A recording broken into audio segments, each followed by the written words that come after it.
Hello everybody and welcome to Jeff the Pharmacist. I have an exciting, extremely exciting, very amazing, exciting topic to discuss, and that is constipation. So I know we all love the subject of constipation. Anything related to bowel movements is obviously high in the ratings. So today I want to talk about how to basically deal with occasional constipation, kind of my take on it as a pharmacist. It's something that I deal with. I feel like of all the things that we learned in pharmacy school, we learned a lot about bowel movements.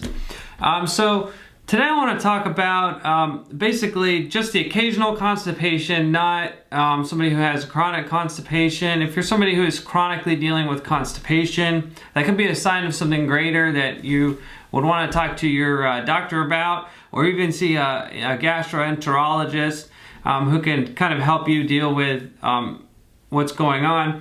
So constipation is often a symptom of things. Your gut and your brain are tied together, and whatever is going on in your life can affect your bowel movement, oddly enough. And it makes sense. For instance, if you're being chased by a Tyrannosaurus Rex, you don't want to have to dig a hole and go to the bathroom while they eat you. So it makes sense that your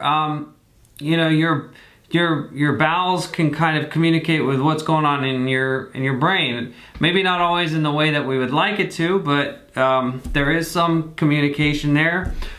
So the constipation can be a side effect of medication, and it can be a symptom of disease. There are a lot of drugs that cause constipation. Probably the worst one that comes to mind are the opiates, the pain management drugs like oxycodone, morphine. These kind of drugs can really lock up your gut.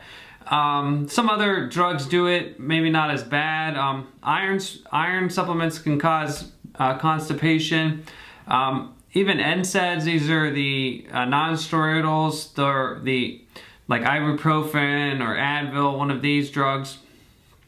Definitely not as bad as like an opiate or something, but that can cause constipation. Some blood pressure medicines can cause constipation. There's a lot of different drugs that can do it. Even changes in your diet. So if you go from, for instance, I had an issue with this when I went from eating the SAD, the standard American diet, to a keto diet. I found that I was a little bit more constipated, and what I was actually doing was probably eating too much fiber, oddly enough, or changing my diet so much. I was eating all these cucumbers, and my body, for whatever reason, didn't really like me eating, 5 or 6 cucumbers a day. And when I stopped doing that, I kind of leveled off, and I was, better again. So there's a lot of drugs that can cause constipation. There's a lot of illnesses that can cause it. Just to name a few, colon cancer is the most, the scariest one. Parkinson's disease, obviously, also very scary. Hemorrhoids, diverticulitis, irritable bowel syndrome, which is actually pretty common. And people will often take probiotics for that as well. That's something else that's over the counter.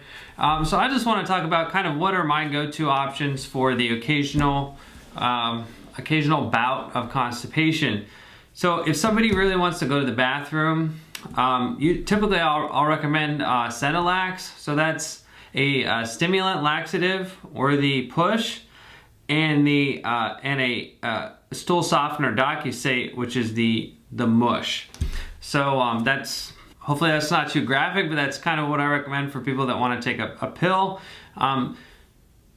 The suppositories are probably they act a little bit quicker, so there's different suppositories that would act a little bit quicker. So my go-to is Sennokot. That's kind of what I tell people who want to have a bowel movement and it lasts overnight.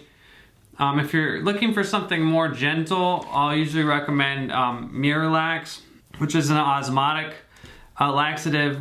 Basically, that means it pools in water in the gut, and by making the stuff in your gut a little more expansive, more voluminous, it can lead to a bowel movement.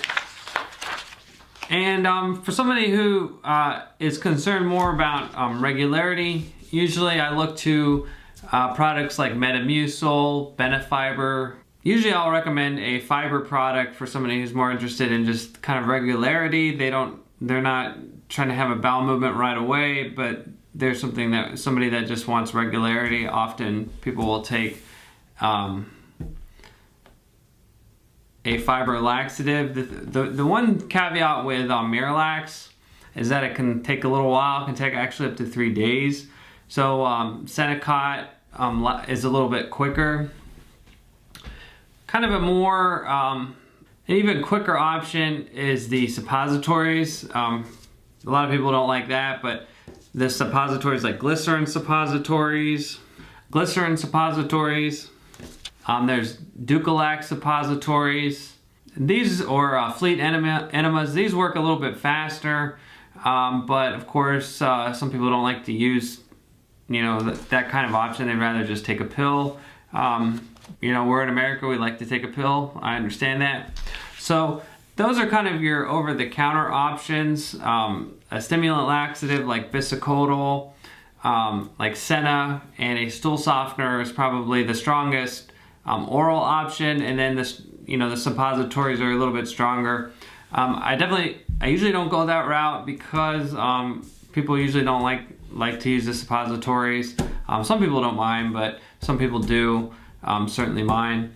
So I hope you all found this useful. I hope if you're dealing with this problem right now that it just that you feel better soon, for sure. Feel better soon. So I hope you guys found this interesting. I will be posting a little blog post about this on my website. So check it out. It's jefffpharmacist.com. Check out some of the other stuff if you're interested. I want to thank you guys for watching. Please hit the subscribe button. I want to thank you guys for watching. Thanks a lot.